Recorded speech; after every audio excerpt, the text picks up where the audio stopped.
The man never expected that his opponent, who was clearly classless, could actually use afterimage, a skill only swordsmen possess. What shocked him even more was that Arel's technique was nothing like the afterimage he knew. It could create 3 illusions at once, and all of them could attack together. He couldn't tell which one was real and got taken out in a single slash. Just like that, Arel easily won the first match of the guild tournament, but the crowd was filled with confusion. How could a classless man defeat an A-ranked swordsman? Yet Arel's next performance shattered everyone's understanding even further. Despite being classless, he won the second match again, and this time using only one skill, twin blade slash. Right after that, the third match ended the same way. Even the rare A-ranked swordsmen were no match for Arel. He took them down in only 2 moves. Watching from the side, Lilia was overjoyed. If they won just 2 more matches, the guild would claim victory, and since the opposing guild was made up entirely of A-ranked swordsmen, the betting odds were 1 to 20. If they won, they'd strike it rich instantly. But the fourth opponent had extremely high defense. Even when the attacks landed, they barely dealt damage. That started to bother Arel, so he decided to try the kick technique used by the previous swordsman, which shocked the shield swordsman, who shouted in disbelief. But Arel said he had just learned it. Though his hip twist and kicking angle still needed work,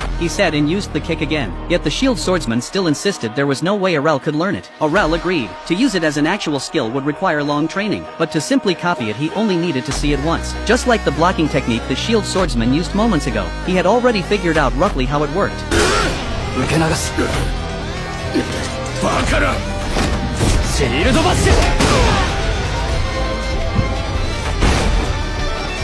And so Arel won 4 matches in a row, leaving the entire audience stunned. They began to think his classless status was fake, and demanded the judges disqualify him. With no choice, the host paused the match, and used the crystal to check Arel's status card. It truly showed classless. The crowd was in awe, and started cheering for the strong. Lilia meanwhile muttered that if she had known Arel was this strong, she would have pawned her old man's secret weapons, to bet even more money on him. After losing 4 matches in a row, the opposing guilds sent out their ace, a samurai from the eastern lands. Even before the fight began, Arel could feel danger. The man hadn't even drawn his sword yet, but his aura was terrifying, so rushing him carelessly was not an option. The samurai was impressed by Arel's judgment. He knew that ordinary sword techniques couldn't defeat him, so he planned to lure Arel into lowering his guard, then finish him with a killing skill. Arel found that interesting, so he stepped forward on purpose, because if neither side moved, it would just end in a stalemate, and he also wanted to see what the samurai's ultimate skill looked like. With that, both sides agreed to a speed duel. The samurai was confident. No one had ever seen through his Iaedo strike, but the moment he drew his blade, Arel had already moved behind him, and unleashed the sword maiden skill, Peerless Thrust. The samurai had no time to react. Thus the guild tournament ended with Arel's 5th straight victory. Yet many in the audience were furious. After all, some of them had bet their entire fortune, and lost everything.